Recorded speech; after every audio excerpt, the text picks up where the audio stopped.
అనంతపురం జిల్లాలో ఉద్రిక్త చోటు చేసుకుంది. టీడీపీ కార్యకర్తలతో బస్సులో వెళ్తున్న వైసీపీ శ్రేణులు దాడి చేశారు. కురుగుంట వద్ద బస్సును అడ్డగించి అద్దాలు పగలగొట్టినట్టుగా తెలుస్తోంది. ఎస్ఐఆర్ పై ఎమ్మెల్యే సురేంద్రబాబు చేపట్టిన అవగాహన కార్యక్రమానికి కళ్యాణదుర్గం టీడీపీ కార్యకర్తలు వెళ్తున్నారు.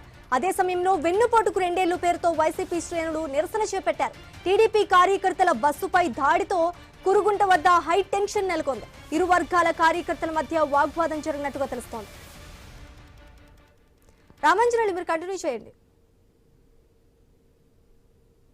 అంటే రెండేళ్లకు వెన్నుపోటుకు 2 ఏళ్ల కార్యక్రమం సందర్భంగా రాప్తాడు నియోజకవర్గంలోని వివిధ ప్రాంతాల నుంచి మరి మాజీ ఎమ్మెల్యే ప్రకాష్ రెడ్డి చేపట్టినటువంటి కార్యక్రమానికి ఆ గ్రామాల నుంచి వైసీపీ కార్యకర్తలు పెద్ద ఎత్తున మరి రాప్తాడు వైపు వస్తున్నారు. అదే సందర్భంలో ఈ రోజు కళ్యాణదుర్గంలో ఎమ్మెల్యే సురేంద్రబాబు ఆధ్వర్యంలో సరుపైన అవగాహన కార్యక్రమాన్ని నిర్వహిస్తున్నారు. ఈ కార్యక్రమానికి అనంతపురం నుంచి కళ్యాణదుర్గం వైపు టీడీపీ కార్యకర్తలు బస్సులో వెళ్తున్నారు.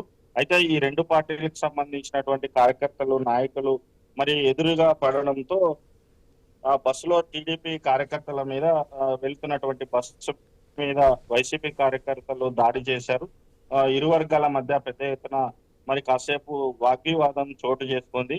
మరి ఒకరినొకరు సవాళ్లు విసురుకుంటూ అక్కడ ఘర్షణ వాతావరణము చోటు చేసుకుంది. ఆ సమయంలో అక్కడ పోలీసులు లేకపోవడంతో వైసీపీ కార్యకర్తలు ఆ టీడీపీ కార్యకర్తలు వెళ్తున్నటువంటి బస్సు మీద రాళ్లతో దాడి చేశారు. బస్సు కూడా ధ్వంసమైంది.